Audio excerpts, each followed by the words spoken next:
So we've talked about games a lot this episode. And obviously with so many games coming out, you got to think how much is this going to impact your wallet this year with all these great big AAA games that are coming out that they're $70 now in this generation.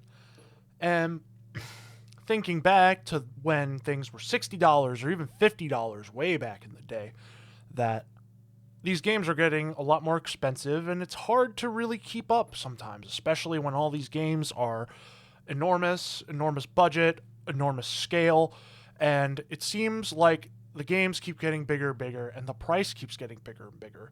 And one of the biggest games and game series is Grand Theft Auto, GTA. And GTA 6 is coming out this year, fingers crossed.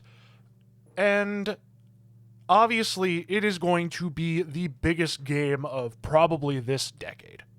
It is going to be the game that permeates throughout like the next 7 to 10 years, similar to Grand Theft Auto 5 before it.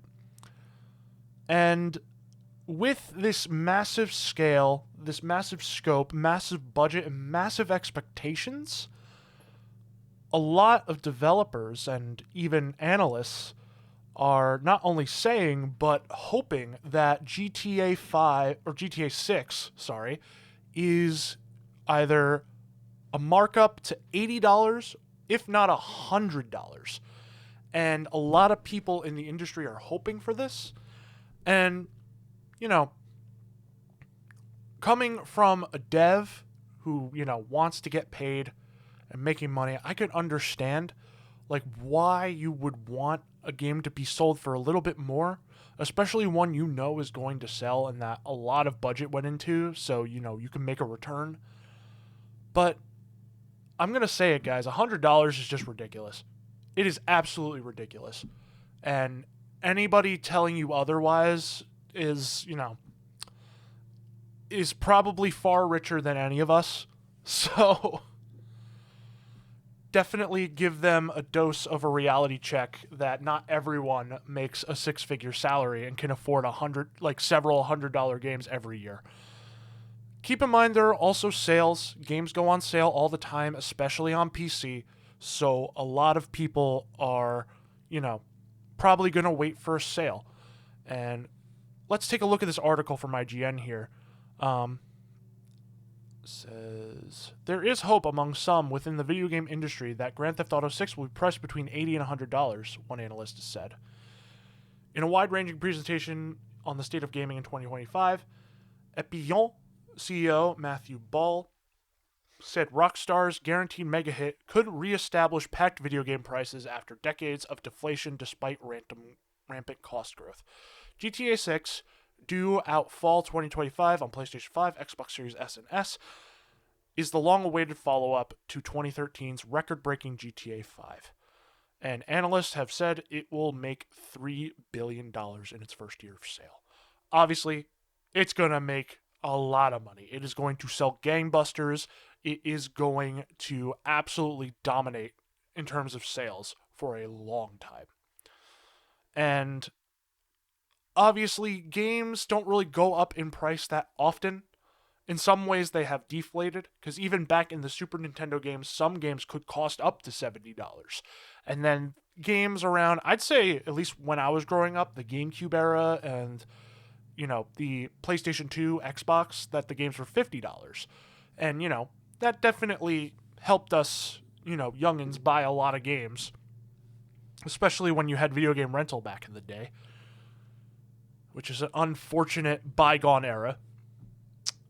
And so Ball said in this, packaged game prices have never been lower in real terms than they are today, even though budgets are at all-time highs and player growth is stalled. Ball said in the report, GTA 6 could reestablish packed video game prices after decades of deflation despite random cost growth. He continues, a good company raises salaries in line with inflation so that their staff don't die or something. But game prices haven't risen with inflation. This isn't the reason the industry is in the shit for now. but it is uncomfortable truth. On the other hand, the responsibility for a game developer is to make sure that the game they show lives up to that promise and that investment from the player. Yeah, like as much as, as a buyer and, player of video games, that, this potential price hike is scary. You also have to keep in mind that there are hundreds of people working on these things that, deserve that raise in salary. Like, we definitely want workers in these industries, in any industry, to, be paid enough. But obviously, there comes a balance of something being affordable for the average consumer, and that a big price could drastically, turn people away, even if it's just a small amount. The rate of people turning away could be higher than they expect if they go for a larger price, like 80, like especially $100. That's going to be a big ask for a good amount of people. And would I buy Grand Theft Auto 6? It really depends. I don't really play Grand Theft Auto at all. I played a bit of San Andreas back in the day with some friends, and I have watched many a friend play GTA 5 while we were stoned on the couch. So I'm familiar with it. It's just never been my cup of tea, but I definitely want to, I definitely want to dip my feet in at some point, and this obviously is going to be the game that I'll probably do it with.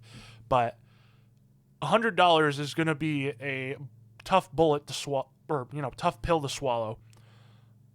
If this is the case, obviously, it could be complete bullshit where it's $70 and maybe they have like a special edition that is like $90, where like maybe they like have like a little tiny bonus thing that doesn't cost that much of them to make.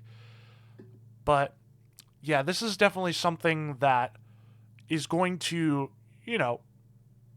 change the industry if it happens.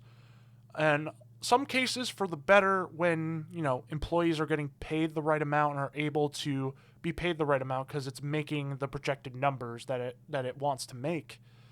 But then also, a lot of consumers are going to be mad. And as a consumer, I would not want GTA 6 to be $100.